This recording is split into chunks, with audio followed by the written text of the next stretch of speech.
Di dalam nama Tuhan Yesus menyampaikan firman Tuhan. Paradok kekristenan. Bapak Ibu, saudara-saudari sekalian, apakah paradok itu? Paradok artinya berlawanan atau bertolak belakang. Apa itu kekristenan? Kekristenan adalah ajaran Alkitab yang dipegang oleh orang Kristen. Nah, paradok kekristenan artinya ajaran Alkitab yang berlawanan, bertolak belakang. Berlawanan dengan apa? Dengan pandangan umum manusia. Inilah paradok kekristenan. Jadi di dalam Alkitab terdapat banyak ajaran yang berlawanan, bertentangan dengan pandangan manusia pada umumnya. Pandangan umum manusia mengatakan A, tapi Alkitab mengajarkan B, berlawanan.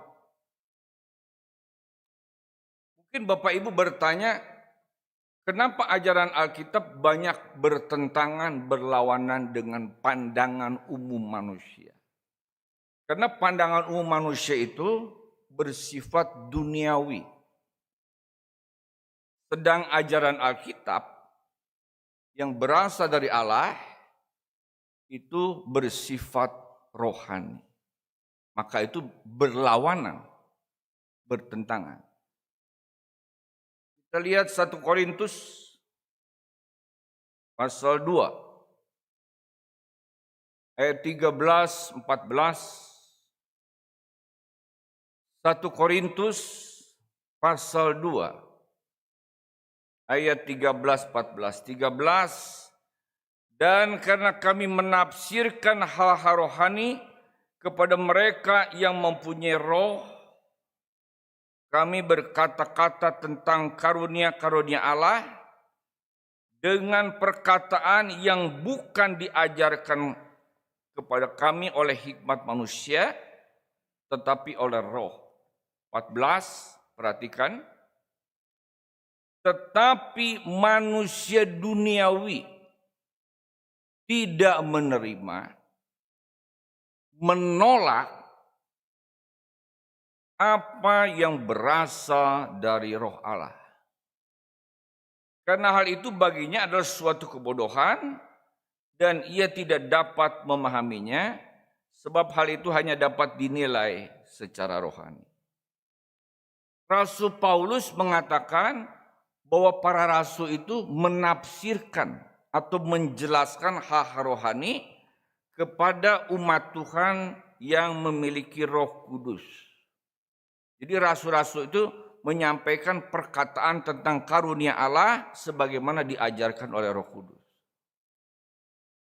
Paulus katakan manusia duniawi menolak, tidak menerima apa yang berasal dari roh Allah. Karena baginya itu suatu kebodohan dan mereka tidak memahaminya. Jadi pandangan umum banyak yang bertentangan dengan ajaran Alkitab. Itulah paradok kekristenan. Nah, sore ini kita akan melihat beberapa contoh paradok kekristenan. Yang pertama, manusia hidup di dunia ini pada umumnya mencari hal-hal materi, hal-hal yang jasmani, seperti harta benda, kekayaan, kesenangan dunia, kesuksesan, kenikmatan dunia. Ini yang dicari, yang dikejar. Lalu bagaimana dengan ajaran Kristen, kekristenan? Terbalik. Yang diajarkan bukan itu. Kita lihat Matius 6 ayat 33. Matius 6 ayat 33. Tetapi carilah. Cari apa ini? Bukan cari uang.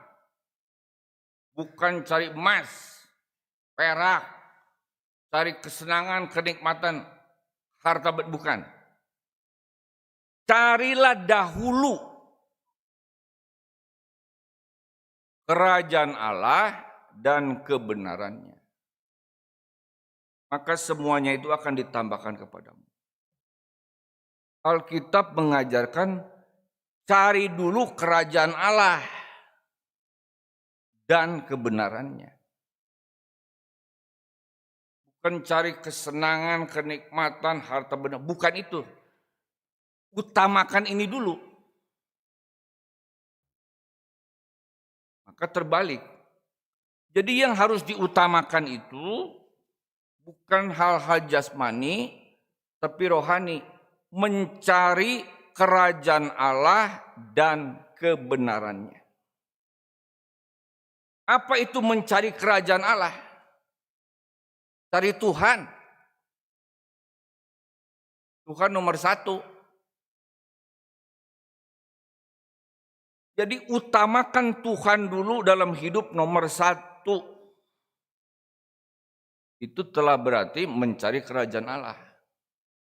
Jadi kalau hari ini di dalam hati kita uang jadi nomor satu, berbahaya.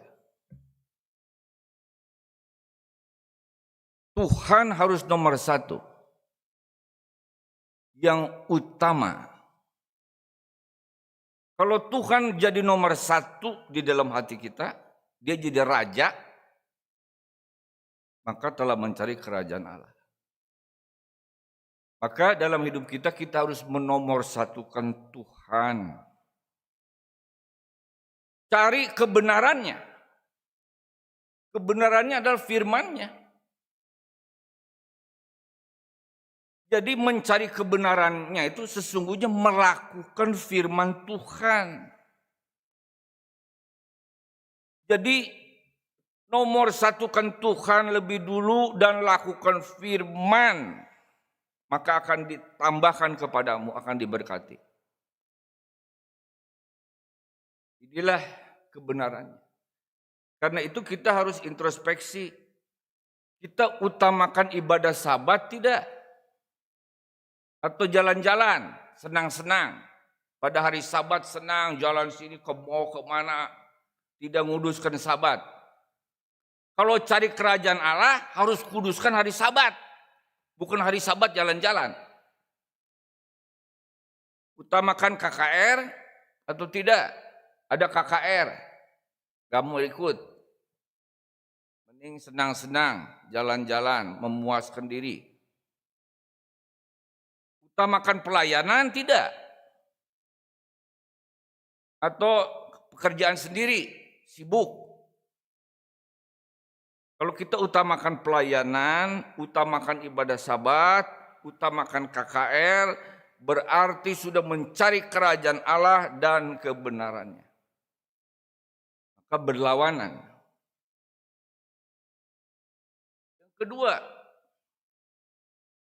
manusia pada umumnya memikirkan perkara-perkara jasmani yang bersifat duniawi. Apa yang dipikirkan?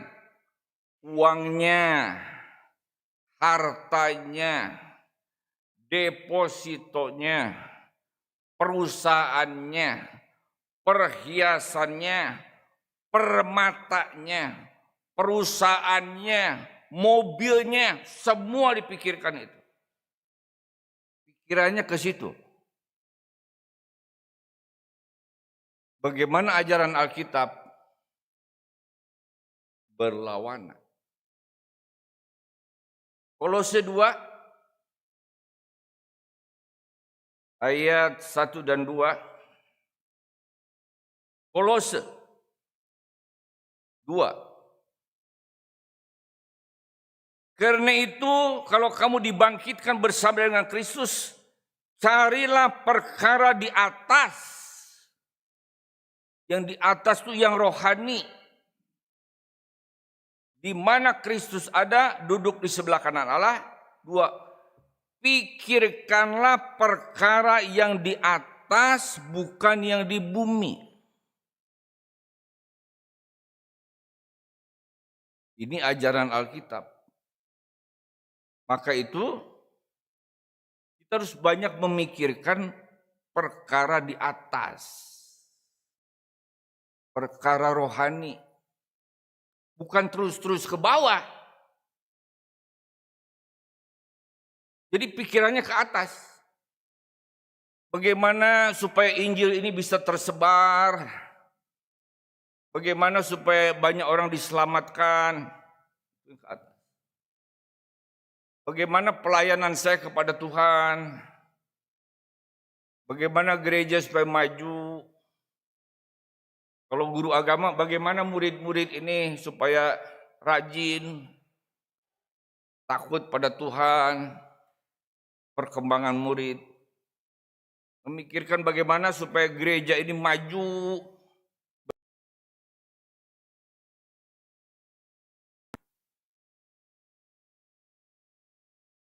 Seringkali tidak begitu. Banyak orang Kristen tidak begitu. Pikirannya ke bawah. Rumahku, mobilku, aku. Tuhan Yesus tidak begitu.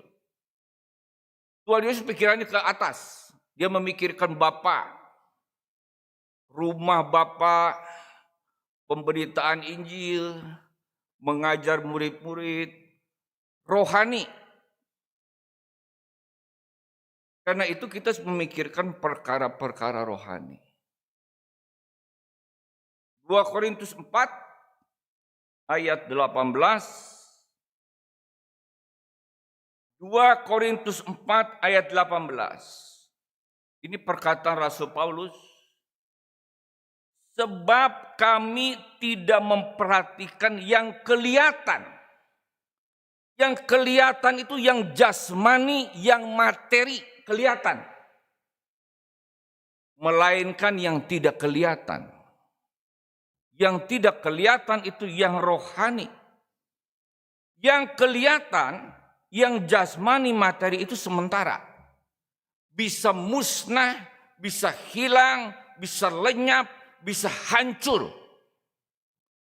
Sedangkan yang tidak kelihatan adalah kekal yang rohani. Maka kita sebanyak memikirkan perkara-perkara rohani. Memikirkan, kalau saya besok mati, sudah siap belum? Kalau saya besok dipanggil Tuhan, sudah siap belum? Perkara-perkara rohani. Sudah berapa banyak waktu saya gunakan untuk melayani Tuhan? Sudah berapa banyak jiwa saya bawa kepada Tuhan? Siapa yang belum diselamatkan? Ada saya memberitakan Injil tidak? Yang ketiga,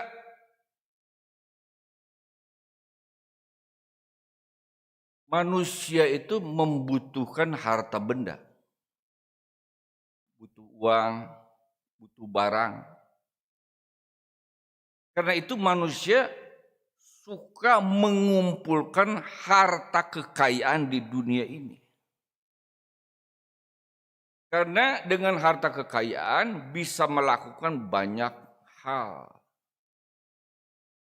Celakanya manusia terus berlomba-lomba mengejar, mengumpulkan harta dunia sebanyak-banyaknya. Jadi akhirnya serakah.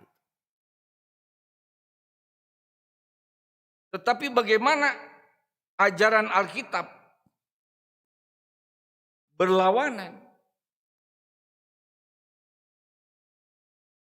mengumpulkan harta itu di mana?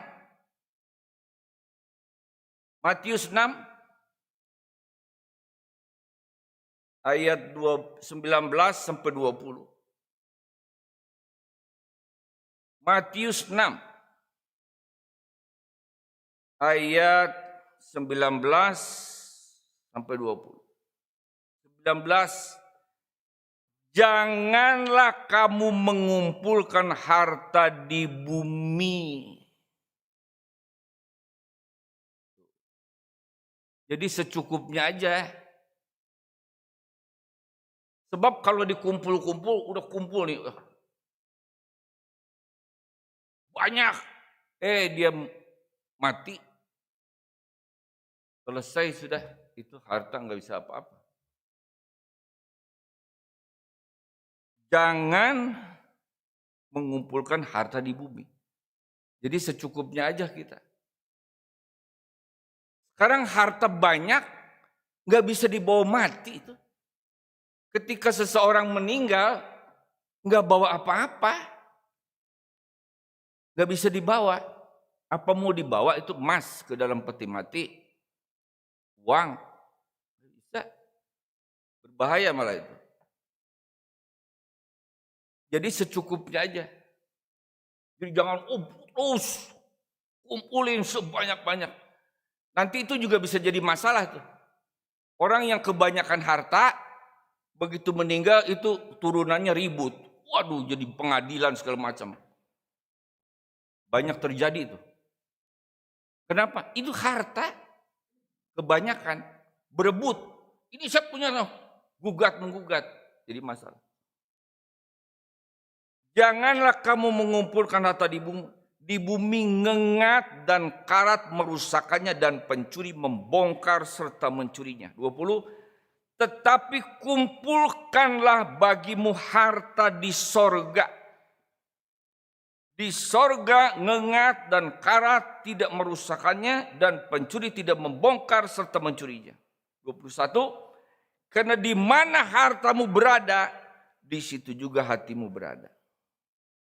Ajaran Alkitab, jangan mengumpulkan harta di bumi.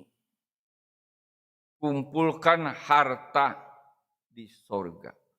Harta di sorga ini bukan harta materi, bukan.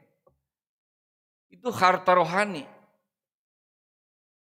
Harta di sorga itu upah pahala sorga. Itulah harta di sorga. Tuhan Yesus katakan, di mana hartamu berada, hatimu di situ. Jadi manusia sering memikirkan hartanya. Pikiran. Ini saya simpanan di mana ya? Di Swiss. Ada di mana nih perusahaan saya? Terus dipikir ke situ. Tabungan saya ada berapa?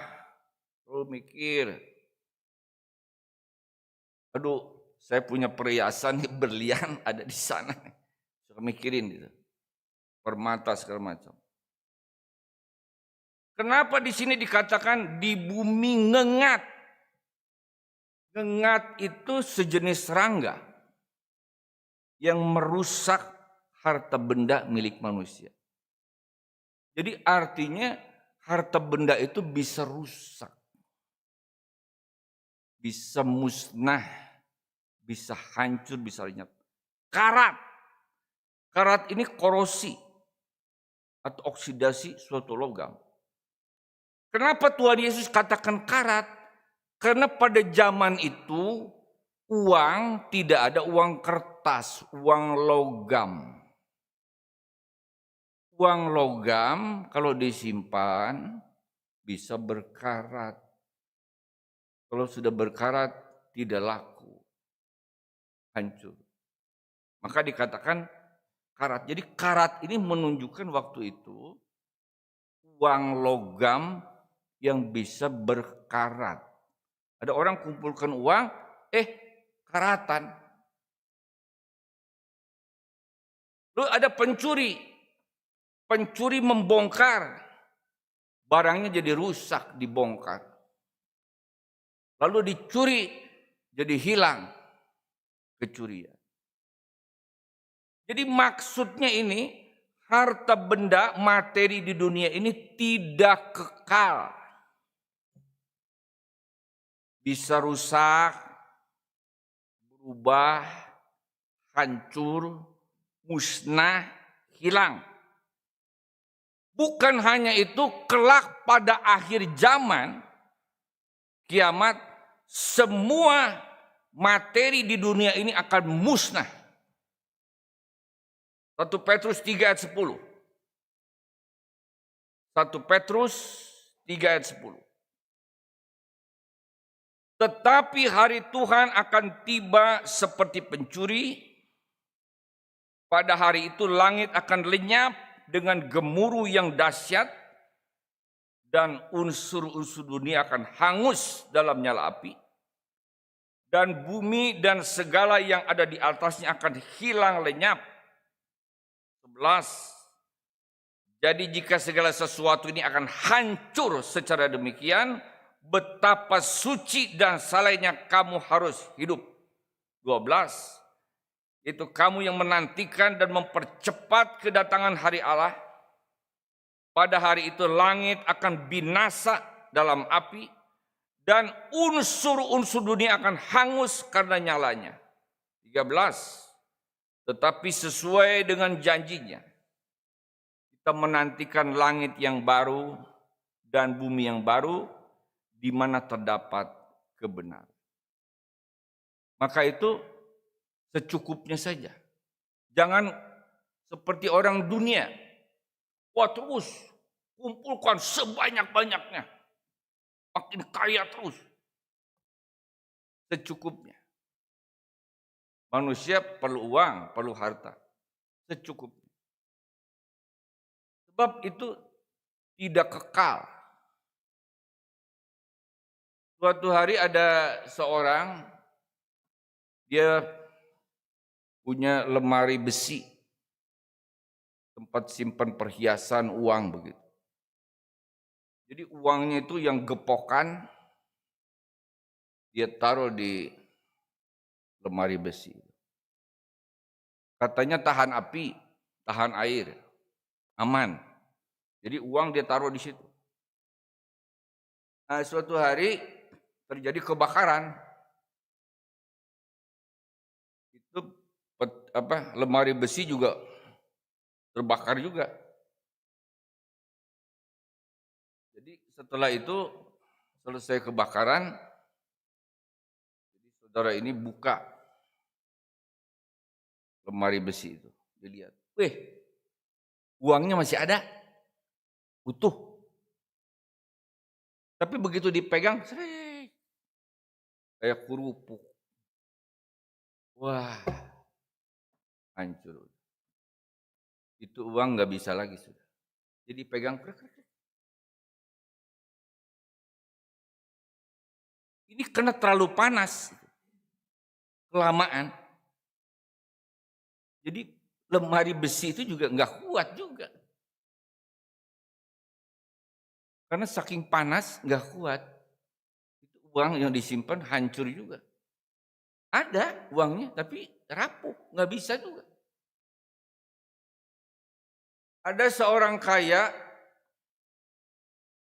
karena uangnya banyak, beli perhiasan, permata, berlian apa, mahal banyak. Mungkin 1 baki. Dia mau pakai nggak berani. Mau ke undangan takut nanti dibegal orang, ke pasar apalagi. Beli perhiasan tapi tidak berani pakai di depan umum, takut kejamret, kecurian, bahkan membinasakan dirinya.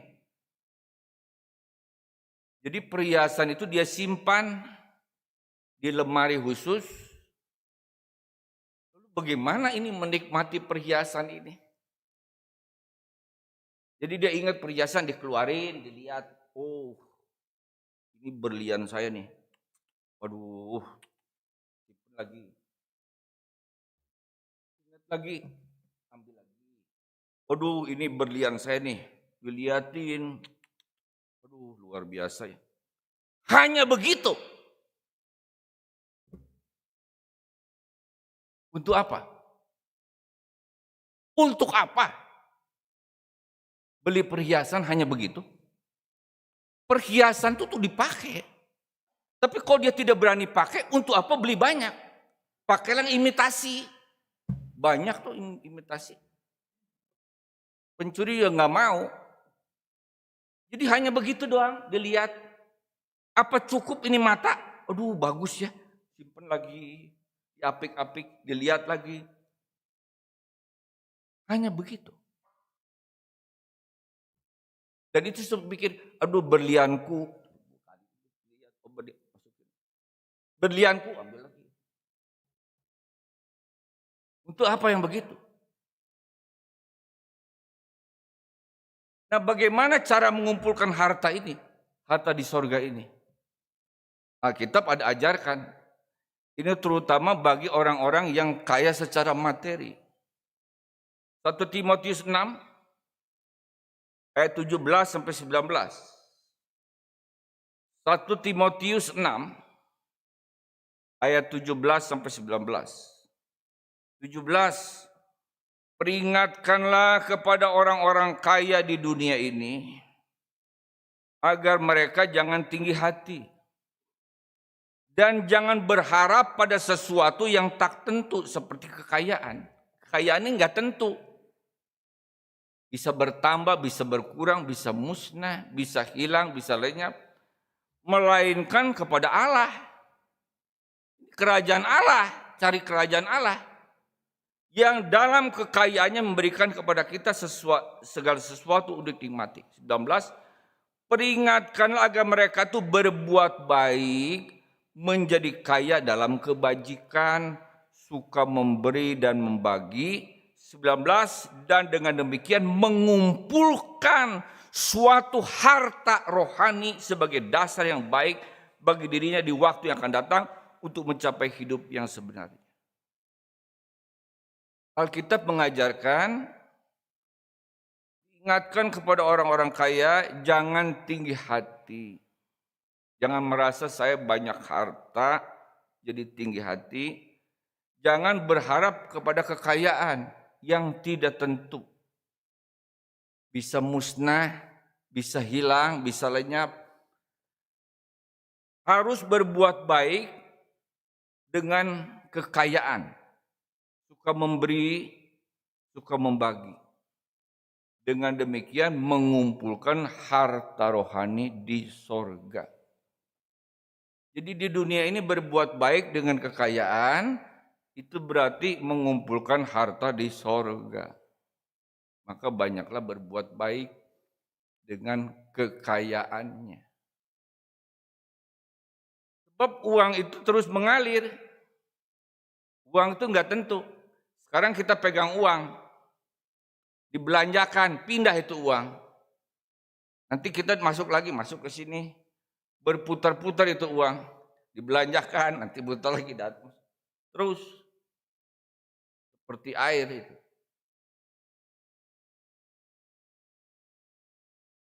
Sekarang yang keempat, manusia pada umumnya suka dilayani,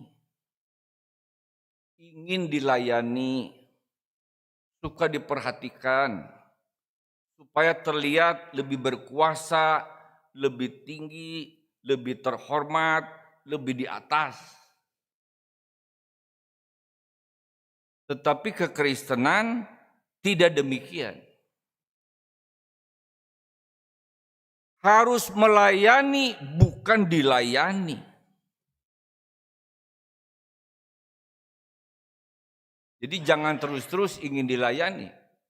Harus melayani. Seperti teladan Tuhan Yesus. Markus 10 ayat 43 sampai 45. Markus 10 ayat 43. Tidaklah demikian di antara kamu, barang siapa ingin menjadi besar di di antara kamu, hendaklah ia menjadi pelayanmu.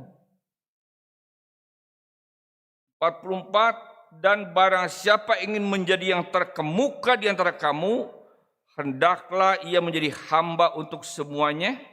45, karena anak manusia, yaitu Yesus, juga datang bukan untuk dilayani, melainkan untuk melayani dan untuk memberikan nyawanya menjadi tebusan bagi banyak orang.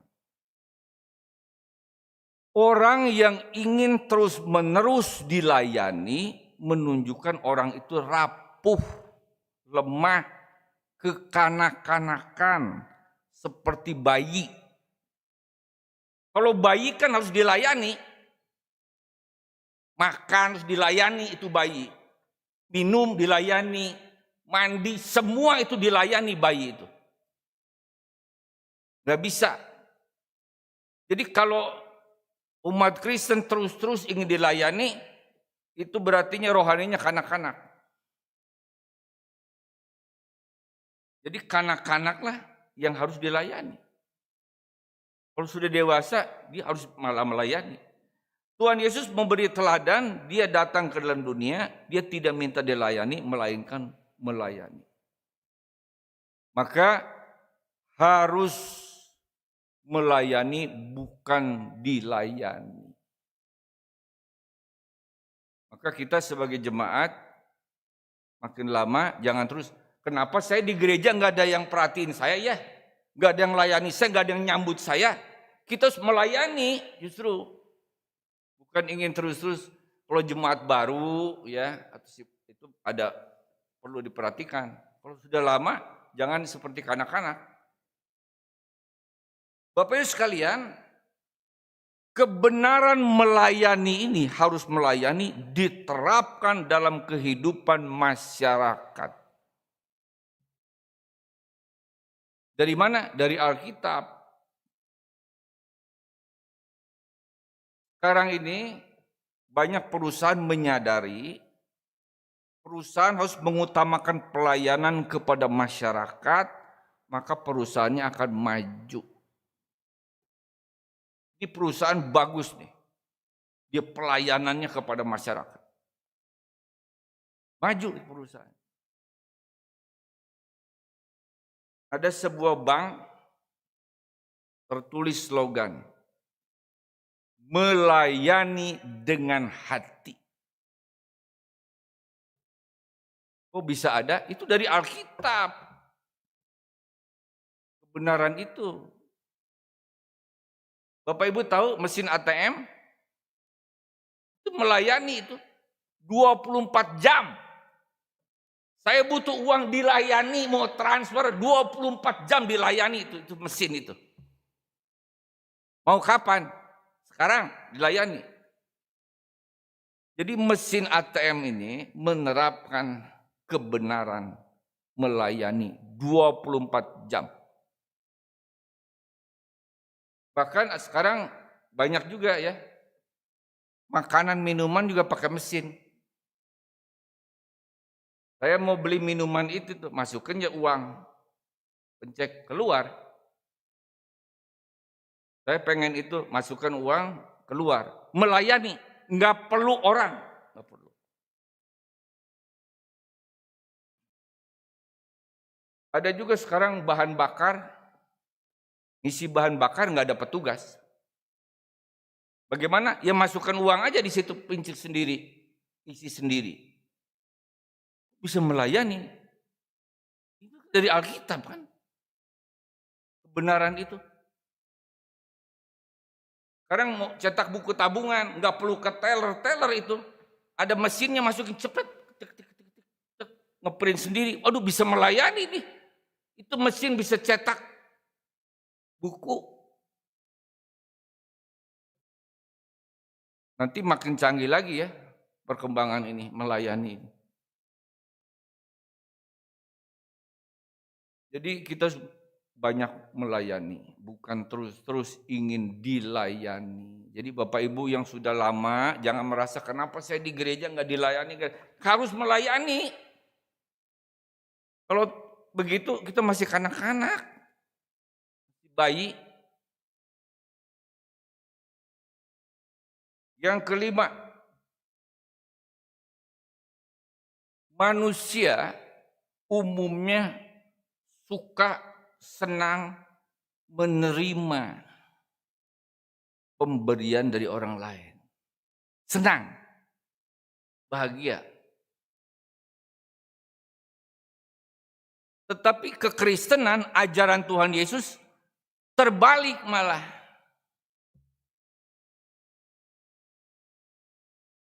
Kisah Rasul 20 ayat 35. Kisah Rasul 20 ayat 35.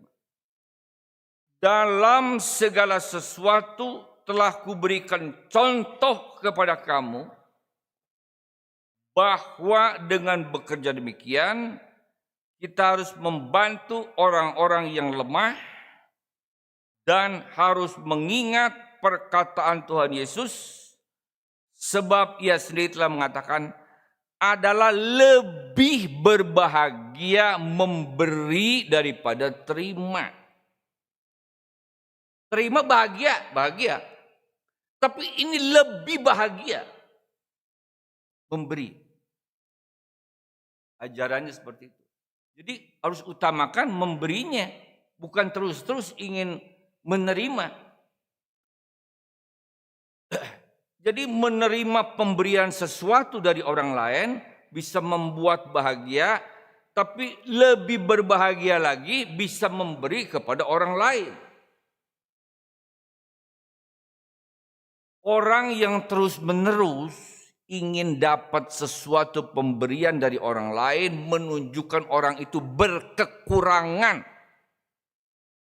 Kekurangan itu. Enta-menta terus-terus begini. Menunjukkan kekurangan, saya kurang, minta. Orang yang suka memberi menunjukkan orang itu berkelimpahan. Aku memberi, ada kelimpahan. Kadang jadi pertanyaan, kenapa sih memberi itu lebih berbahagia? Maka ada perkataan, tangan di atas lebih baik daripada tangan di bawah. Lebih baik memberi daripada terima.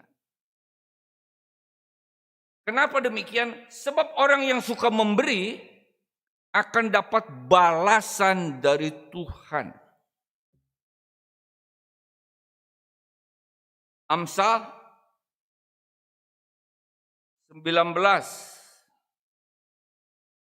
ayat 17. Amsal 19 ayat 17. Siapa menaruh belas kasihan kepada orang yang lemah, memiutangi Tuhan, dia akan membalas perbuatannya itu.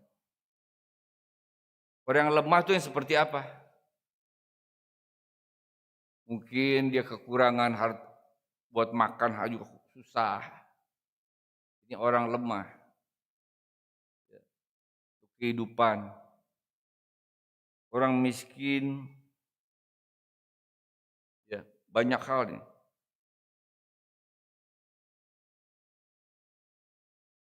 Tidak pernah orang kaya gara-gara memberi kepada orang miskin jadi miskin, enggak ada.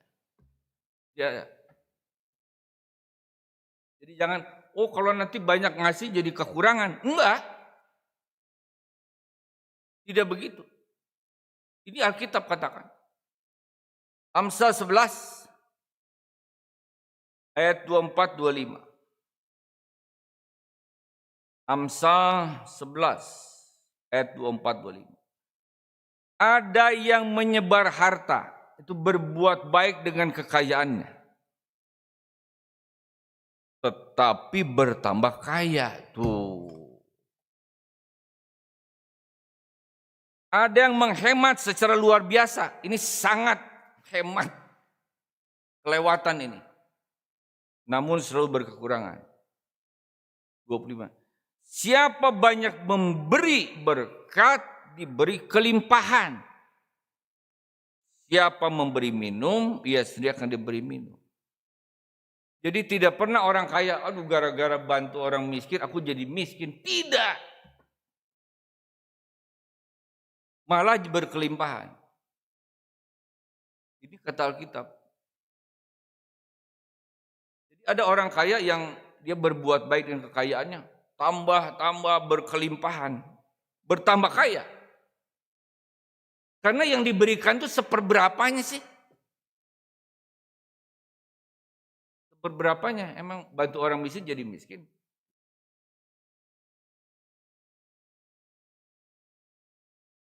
Sekarang yang keenam, manusia inginnya dihormati. Karena itu manusia suka meninggikan dirinya. Karena ia ingin dihormati, dia meninggikan dirinya. Kekristenan mengajarkan kalau meninggikan diri akan direndahkan. Yang merendahkan diri akan ditinggikan. Jadi jalan ke atas itu turun ke bawah. Saya ingin ditinggikan, merendahkan diri. Jalan ke atas, turun ke bawah. Matius 23 ayat 12. Matius 23 ayat 12. Dan barang siapa meninggikan diri, ia akan direndahkan. Dan barang siapa merendahkan diri, ia akan ditinggikan. Terbalik ya. Jadi jalan ke atas, turun ke bawah. Mau ditinggikan oleh Tuhan, merendahkan diri. Turun. Bukan naik. Kalau sengaja naik malah diturunkan. Turun, dinaikkan. Kebenarannya. Kita lihat Yesaya 2 ayat 11-12. Yesaya 2 ayat 11-12. 11. Manusia yang sombong akan direndahkan. Dan orang yang angkuh akan ditundukkan. Dan hanya Tuhan saja yang maha tinggi pada hari itu. 12. Sebab Tuhan semesta alam menetapkan suatu hari untuk menghukum semua yang congkak dan angkuh, serta menghukum semua yang meninggikan diri supaya direndahkan. Tuhan akan merendahkan orang meninggikan diri. Maka kita merendahkan diri. Di dalam Alkitab ada contoh-contoh bagaimana orang yang meninggikan diri direndahkan. Contoh yang cukup terkenal itu Raja Nebukadnezar. Raja Nebukadnezar ini meninggikan dirinya. Kita lihat Daniel 4 ayat 30 sampai 33. Daniel 4 ayat 30 sampai 33. 30. Berkatalah raja, bukankah itu Babel yang besar itu, yang dengan kekuatan kuasaku, dan untuk kemuliaan kebesaranku, telah kubangun menjadi kota kerajaan. 31. Raja belum habis bicara, ketika suatu suara terdengar dari langit, kepadamu dinyatakan, ya Raja Nebukadnezar, bahwa kerajaan telah beralih daripadamu. 32. Engkau akan dihalau dari antara manusia dan tempat tinggalmu akan ada di antara binatang-binatang di padang. Kepadamu akan diberikan makan rumput seperti kepada lembu, dan demikianlah akan berlaku atasmu sampai 7 masa berlalu, hingga engkau mengakui bahwa Yang Maha Tinggi berkuasa atas kerajaan manusia dan memberikannya kepada siapa yang dikehendakinya. 33, pada saat itu juga terlaksanalah perkataan itu atas Nebukadnezar, dan ia dihalau dari antara manusia dan makan rumput seperti lembu, dan tubuhnya basah oleh embu dari langit sampai rambutnya menjadi panjang seperti burung Raja Wali dan kukunya seperti kuku burung. Raja Nebukadnezar, dia mendirikan Babel yang megah. Dia katakan, Babel ini didirikan dengan kekuatanku, kuasaku, untuk kemuliaanku. Dia meninggikan diri. Maka pada waktu itu Allah merendahkannya. Maka ada suatu suara, kepadamu Nebukadnezar, kerajaan beralih daripadamu, engkau akan dihalau dari manusia. Tempat tinggalmu akan ada di antara binatang-binatang di padang.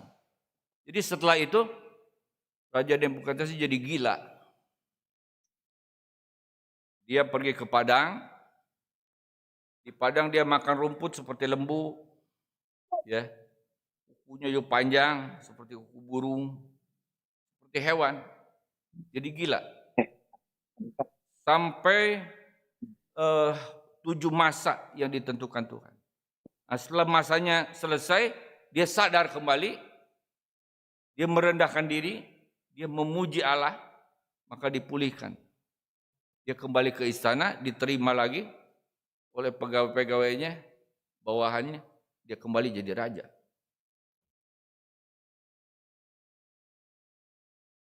Tuhan Yesus Allah yang jadi manusia. Dia merendahkan diri. Maka dia ditinggikan. Filipi 2 ayat 8 dan 9. Filipi 2 ayat 8 dan 9. Dan dalam keadaan sebagai manusia, ia telah merendahkan dirinya dan taat sampai mati, bahkan sampai mati di kayu salib. 9. Itu sebabnya Allah sangat meninggikan dia dan mengaruniakan kepadanya nama di atas segala nama. Yesus Kristus merendahkan dirinya. Jadi manusia taat sampai mati, bahkan sampai mati di atas kayu salib, maka Allah meninggikan dia. Jadi harus merendahkan diri. Meninggikan diri, Tuhan akan rendahkan. Kita merendahkan diri, Tuhan akan tinggi. Yang ketujuh, banyak orang karena mengasihi anak tidak berani menegur, apalagi menghajar.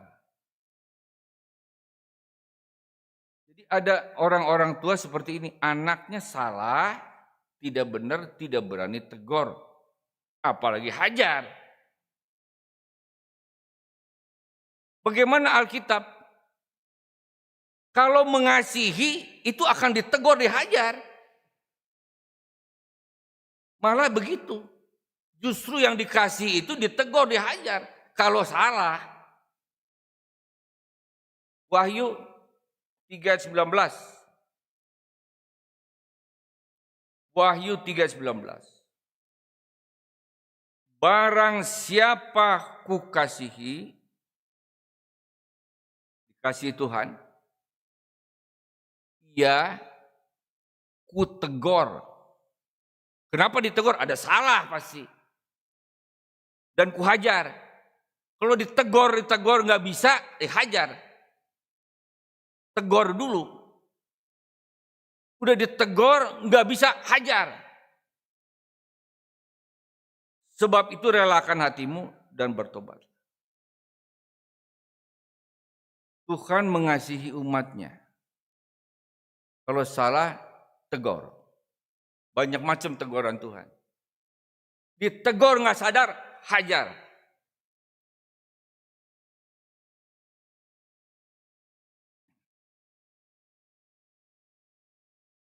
Jadi teguran, hajaran itu kasih. Maka kalau orang tua sayang anak salah, harus tegur. Kalau nggak tegur, nggak sayang anak. Ditegur nggak berubah, hajar. Kalau nggak dihajar, nggak sayang anak. Kalau namanya sayang anak, tegur, hajar. Anak saya waktu kecil tahu, ini nggak boleh ini, masih begitu, hajar.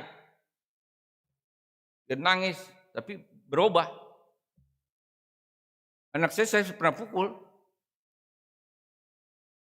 Kenapa diomongin nggak bisa ini? Omong-omong terus hajar langsung. Dia nangis. Ya udah itu sadar, nggak berani jadi benar. Amsal 29 ayat 15. Amsal 29 ayat 15. Tongkat dan teguran mendatangkan hikmat, tetapi anak yang dibiarkan mempermalukan ibunya. Tongkat itu apa? Untuk ngehajar. Kalau zaman dulu pakai penggebuk kasur, sekarang udah jarang ya. Mesti cari itu penggebuk kasur. Di rotan tuh. Anak salah dipukul pantatnya ya, bukan kepalanya. Pakai rotan itu.